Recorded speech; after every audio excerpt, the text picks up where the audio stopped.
Bismillah ar-Rahman ar-Rahim. Now with the main headlines.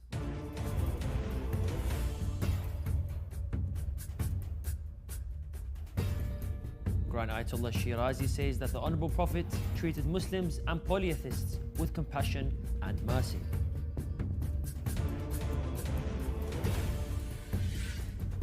Delegation from Syria-based The Lady of Damascus Church visits Imam Hussein Holy Shrine. 39% of attacks in England and Wales target Muslims. Filipino senator files bill to provide Muslims with digital access to Sharia courts.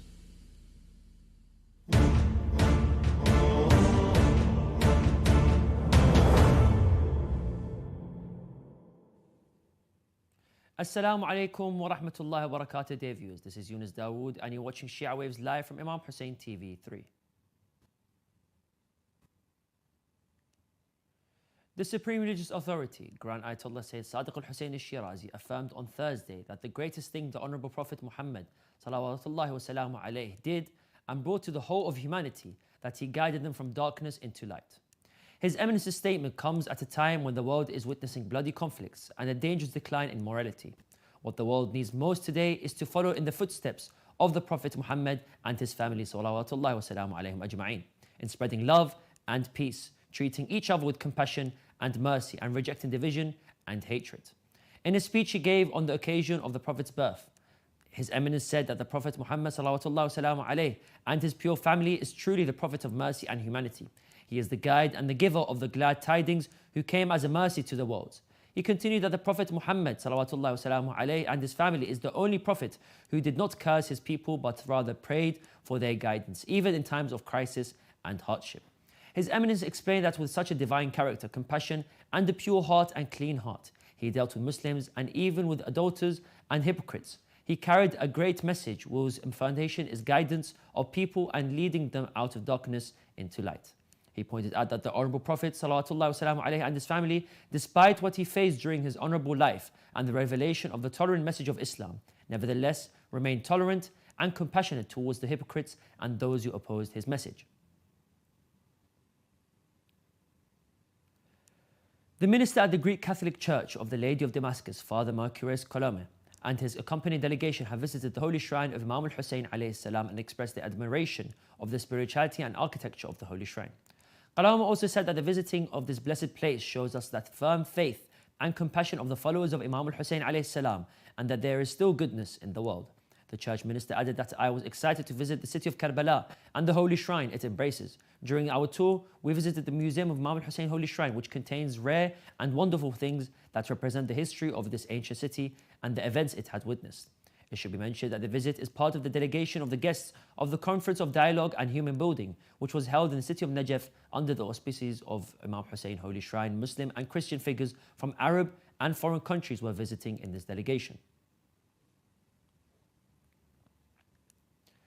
In a recent data collected by the Home Office, it reveals that more than 105,000 hate crimes incidents recorded in 2020 to the 2021 period, which marked a 7% increase from the previous year.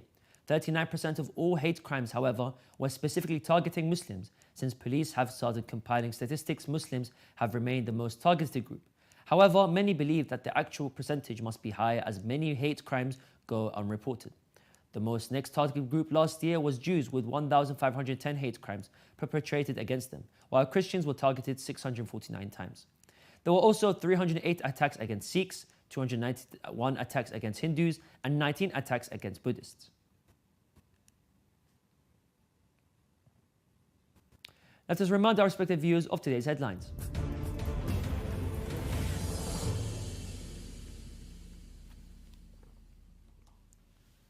Grand Ayatollah Shirazi says that the Honourable Prophet treated Muslims and polytheists with compassion and mercy.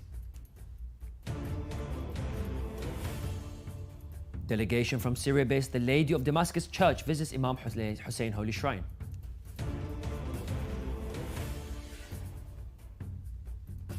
"39% of attacks in England and Wales target Muslims."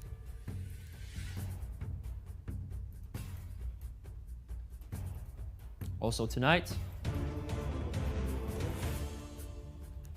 Turkish army destroys 30 PKK targets in northern Syria, Defense Ministry says.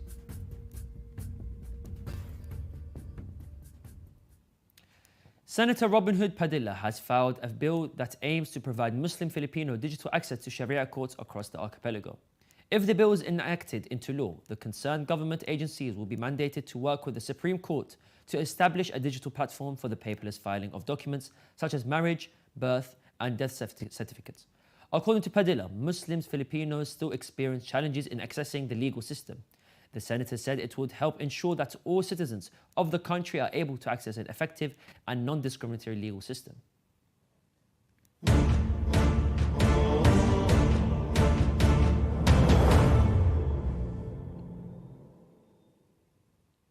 And now we'll continue with some short news. A Nepal town imposes a lockdown and beefs up the security to prevent the outbreak of religious clashes and to ensure the continued tranquility of the town. Napalajuanki city in the southwest of Nepal imposed a strict lockdown as trouble began over the weekend after a Hindu boy posted a status about Muslims on social media. Muslims protested inside the main government administrator's office building, where they burnt tires on the streets and blocked traffic. A larger Hindu rally was held Tuesday until stones and bottles were thrown at protesters, resulting in a few minor injuries. Local leaders, however, have now initiated critical measures to foster understanding and unity. The Shia followers of Ahlul Bayt alayhum salam in the city of Dar es Salaam, the former capital of Tanzania, celebrated birth anniversaries of the Prophet Muhammad and his grandson Imam Sadiq alayhim salam. Despite attempts to impose secularism in the city and erase Islamic identity for political and economic goals, the followers of Ahlul Bayt alayhum salam revived this blessed occasion. Media outlets followed by Shia Waves agency reported that this year's celebrations of the Honourable Prophets and Imam Sadiq's birth anniversaries were attended by a large number of Shia Muslims. They added that the Shia participants, men and women, launched a massive procession in the streets of the former capital to celebrate this occasion amid tight security measures to protect them.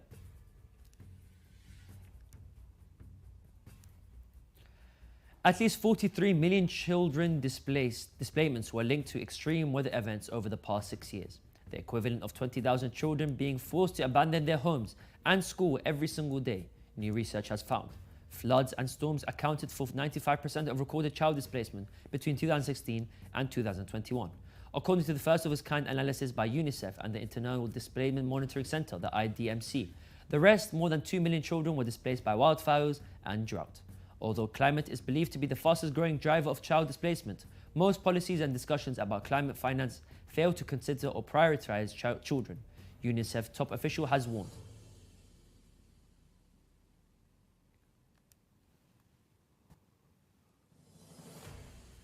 The White House has recently announced it would employ the Civil Rights Act of 1964 to combat Islamophobia and programs funded by the federal government. According to the White House, the move provides extensive safeguards and instrumental resources for mitigating and preventing various types of discrimination. The Council on American Islamic Relations documented a 28% rise of incidents of hate and prejudice directed at Muslims in 2022, compared to the previous year. The death toll on Thursday, October the 5th, rose to 18 with 29 injured and 98 people missing after a cloud burst over Laknook Lake in North Sikkim, India, triggered a flash flood in the Teesta River Basin on Wednesday. The flood in Sikkim, which started around 1:30 a.m., was made worse by the release of water from Changdang Dam, the officials said. Road connectivity between districts has been cut off and 14 bridges have been washed away, hampering rescue operations. In the wake of severe weather, state government has announced closure of all educational institutions until October the 15th.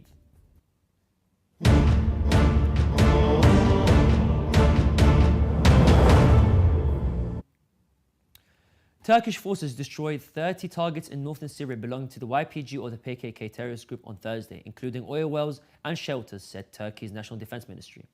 An air operation was carried out against terrorists against the Tal, Al-Rifat, Jazeera and Al-Malakiya regions at 11 p.m. local time, the ministry said in a statement. Security forces destroyed a total of 30 targets, including oil wells and storage facilities used by separatist terrorist organizations, and caves, bunkers, shelters and warehouses which were considered to contain senior terrorists. It also added in its more 35-year terror campaign against Turkey, the PKK has been responsible for the deaths of more than 40,000 people, including women, children and infants. The YPG is a Syrian branch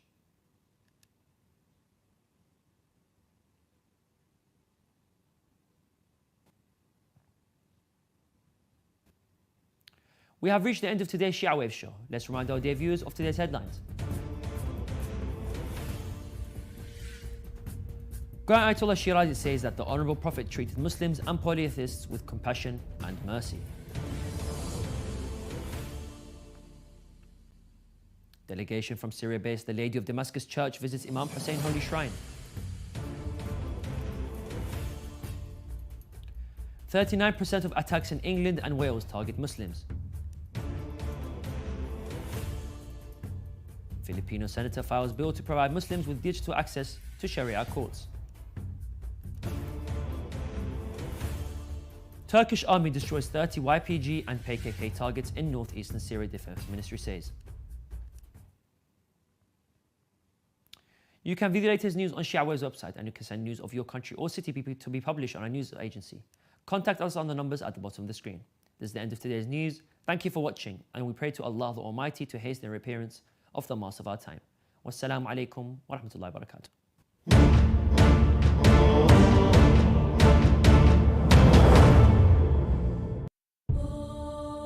I am the partner of the sun, for he bows his head each night, so I may breathe.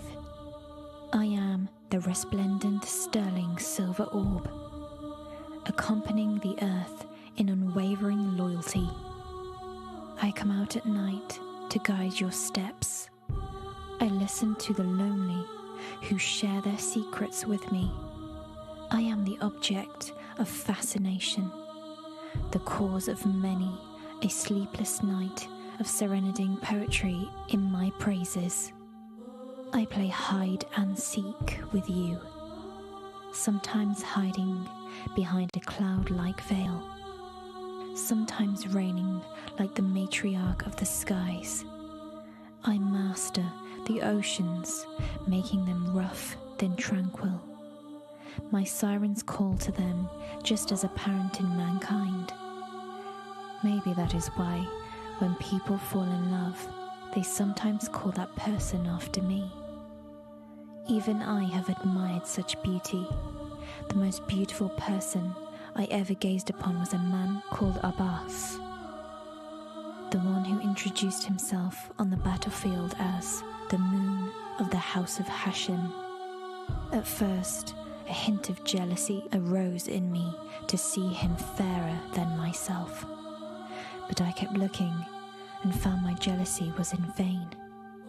For never was there a kinder brother, a devoted protector, and chivalrous victor than Abbas.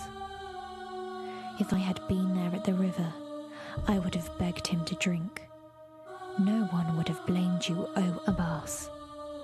But he threw the water back, preferring the children of Hussein over himself.